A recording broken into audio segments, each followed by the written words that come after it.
Welcome back to Boilers and Beyond. I'm Jordan Jones. Purdue hit a new low during the 2025 season yesterday.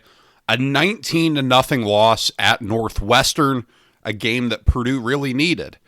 A game that Purdue had a chance to win going into it, which is something that you can't say about too many more of Purdue's contests. Lots to get into today. A really disappointing showing on Saturday for the Boilers. We will talk about it all here. If you don't already, be sure, follow the show on Twitter at Boilers Beyond. We're talking about all of it. Football, basketball, all across the country. Send in questions for the show. Do it there on Twitter at Boilers Beyond. Email the show, boilersandbeyondpod@gmail.com. Be sure to subscribe wherever you get your podcasts so that you don't miss a thing. We will be here every week from now all the way through the end of basketball season and beyond. Subscribe so that you don't miss anything because we got a lot to talk about.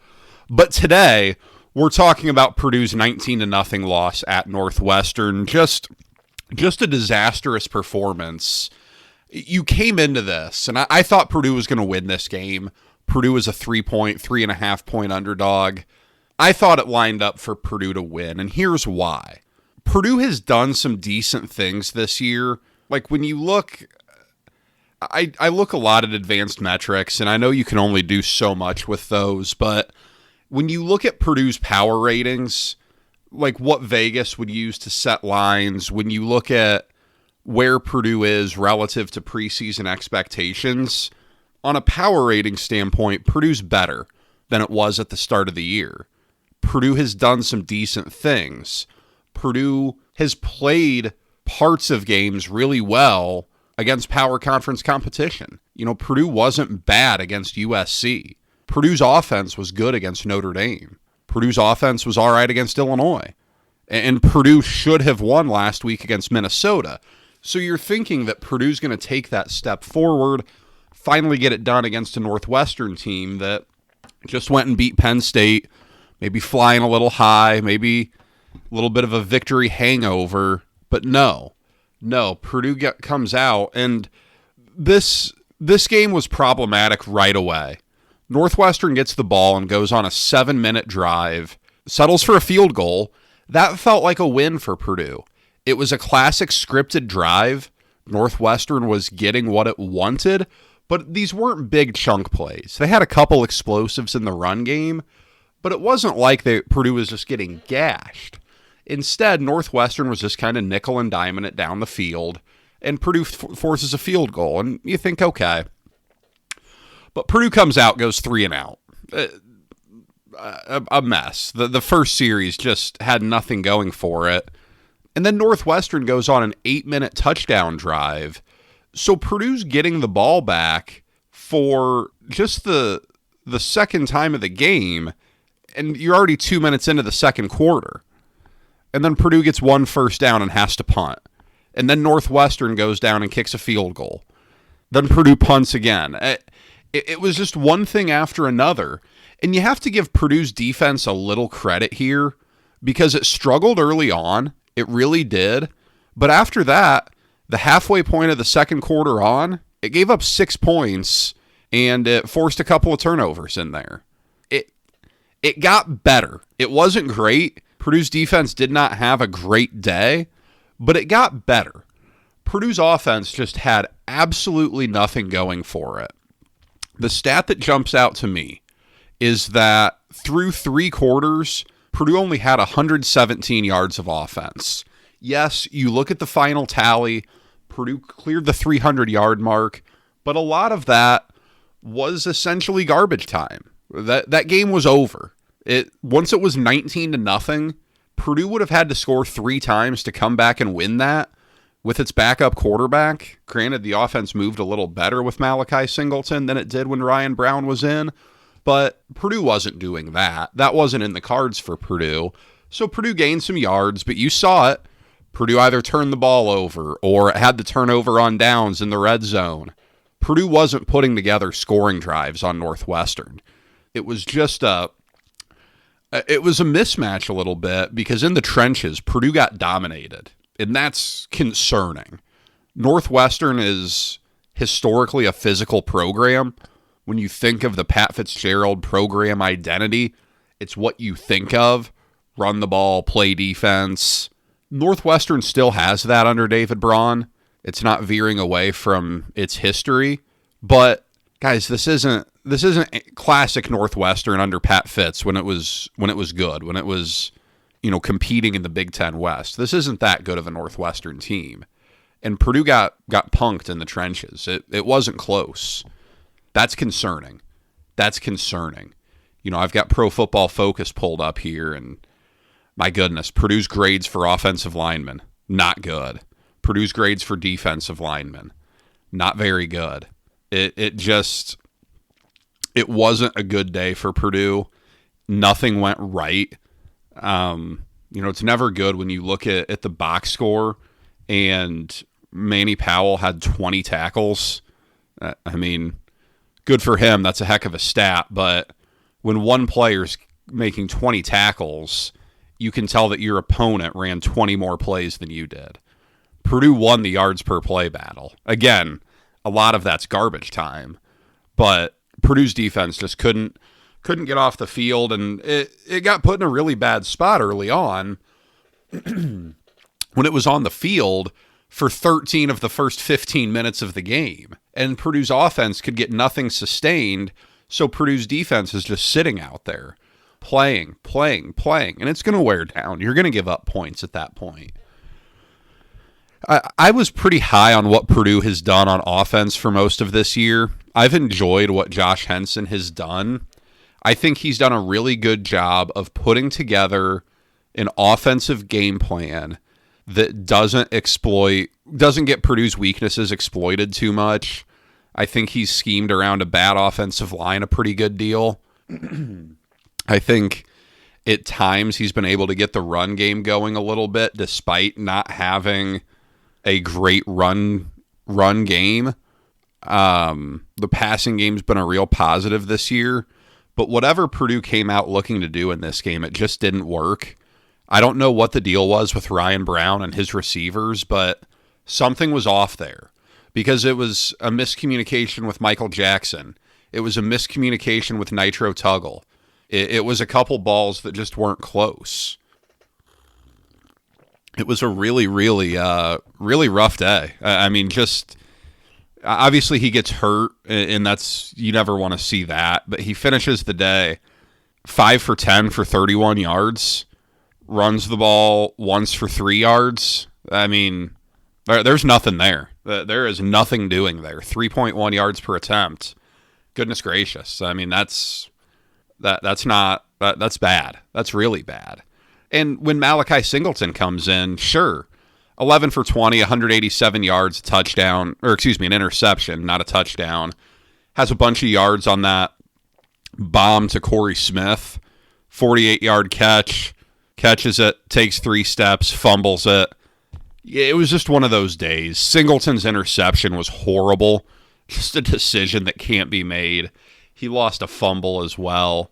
It turned into a comedy of errors. It turned into Murphy's Law really quick. Just anything that can go wrong will. It was one of those days for Purdue. It was one of those days where just nothing went well. Purdue had nothing going for it. And it lost a game that it had a chance to win. And that's what really hurts, because as you look at this schedule, there aren't that many more chances for Purdue to win. I know. Next week against Rutgers, yeah, absolutely. Rutgers just got bombed at home by Oregon last night. Rutgers isn't that good. Neither is Purdue. Someone's got to win that game.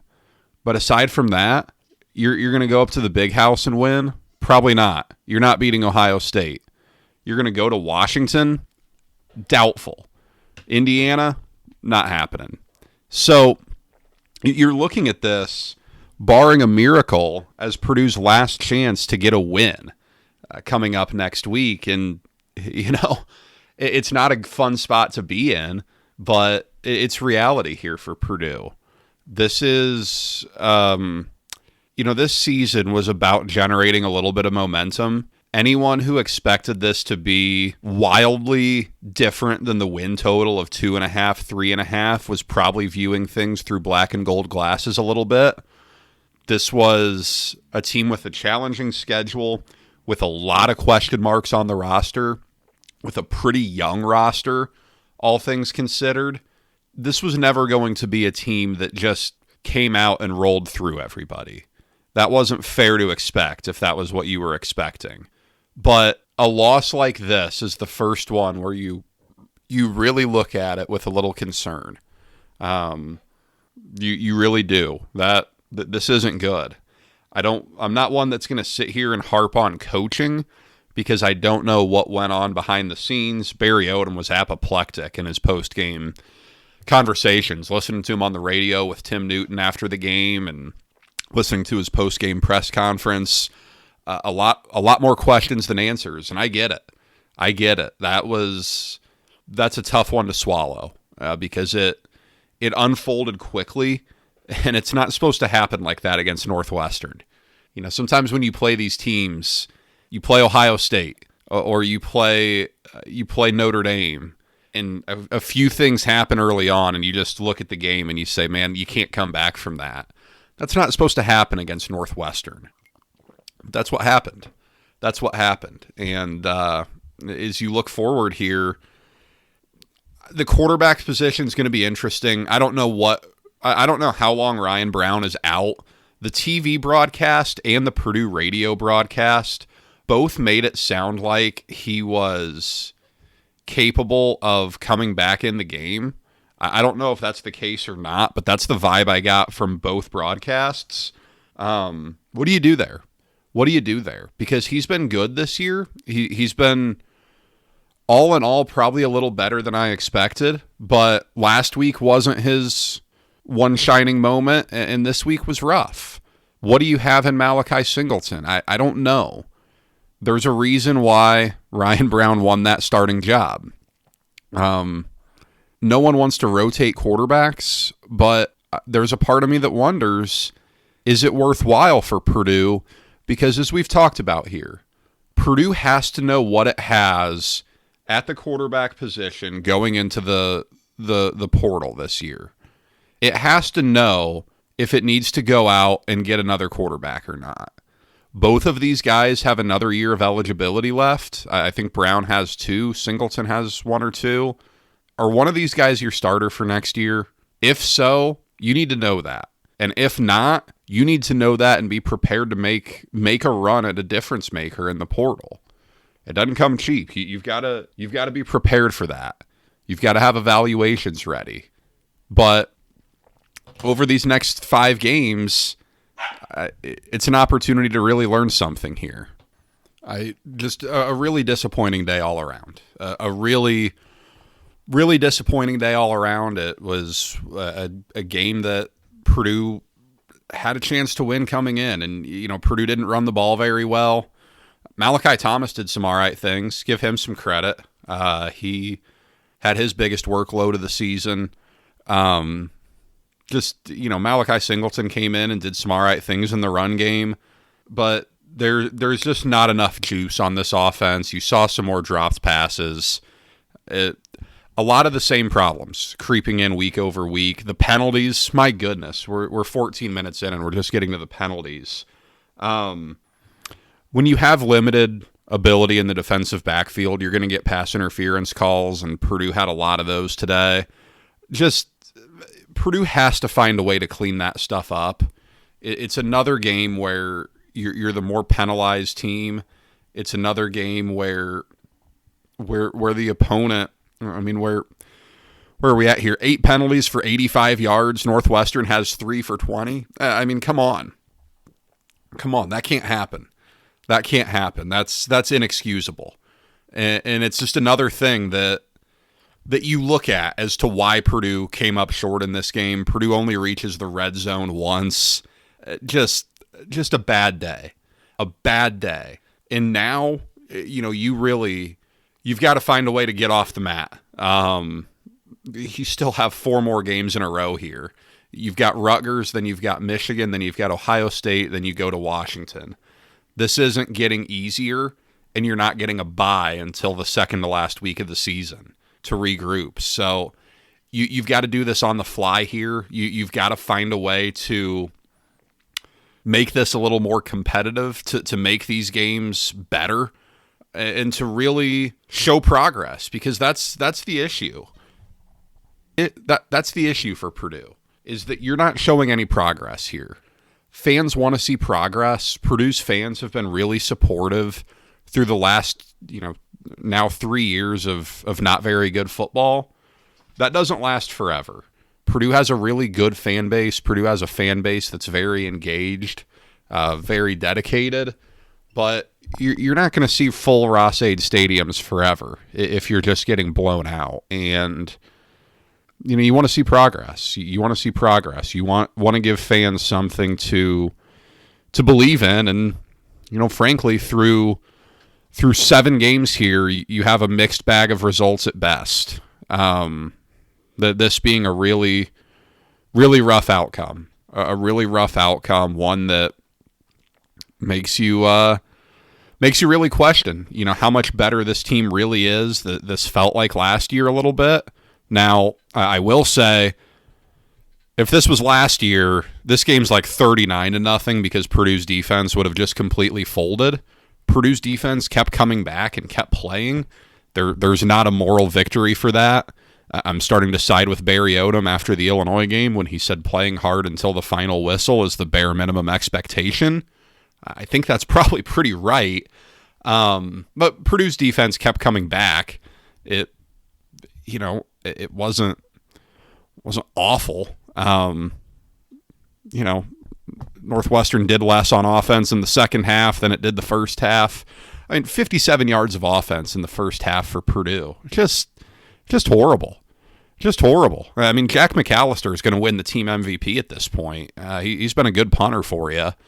But this is rough, man. This is really rough. I can sit here and read off stats from this game all day, but that doesn't make for an interesting podcast, and it doesn't tell you anything you don't already know.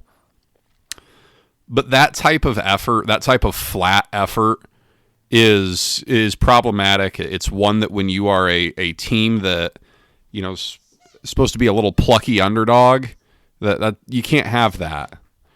Now you find out how much Purdue wants it, right? You find out how much Purdue wants to get off the mat, how much Purdue wants to finish the season strong.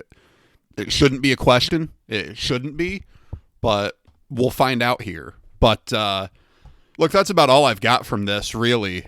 Just a disappointing day for Purdue. I think one that was a little bit emblematic, unfortunately. Purdue football is getting run off the field at Northwestern as Purdue basketball is hosting its fan day.